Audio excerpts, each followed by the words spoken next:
And have you got pressures of patients coming in today?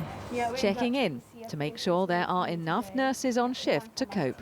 Yeah, we've got 3 CF patients who are coming today. Yeah, Helen's job at King's College Hospital is keeping patients safe and keeping her staff safe too, in the face of a noticeable rise in aggression, even violence, from people angry at having to wait. I think patients, rightly so, are frustrated that they can't always access services as maybe they pre-pandemic could do more freely. I think we've seen an angrier population in terms of frustrations generally in life. It can be really tough. It can be really tough, and I think our teams, we cannot praise them enough. They've taken every single challenge and continue to take every challenge and just work tirelessly to try and meet the needs of the patients and their relatives. This hospital is actually doing better than most at cutting its waiting lists. So we need to increase the patient flow through the hospital.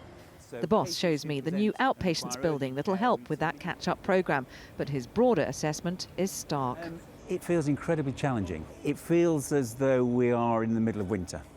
We've got pressures, of course, in relation to elective recovery, lots of pressure in our urgent care facilities, lots of patients attending the A&E department, and we have started to see a little bit of a rise in aggressive behaviour towards our staff over the last year or so, which is not acceptable, quite frankly. The staff here, the staff across the NHS and indeed social care, are really doing their level best.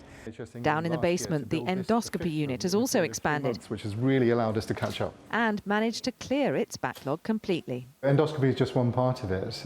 It's a big part for sure for people who have been waiting for diagnoses for cancer and suspected cancers, and for treatments as well. But across the hospital, the staff are working incredibly hard.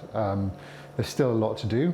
And we're under no illusions that the demand for healthcare and for our services is increasing. NHS England says today's figures show there are signs of progress, but those on the front line know that clawing back from COVID will be long and tiring, and some patients may take out their frustrations about that on them. Catherine Jones, 5 News.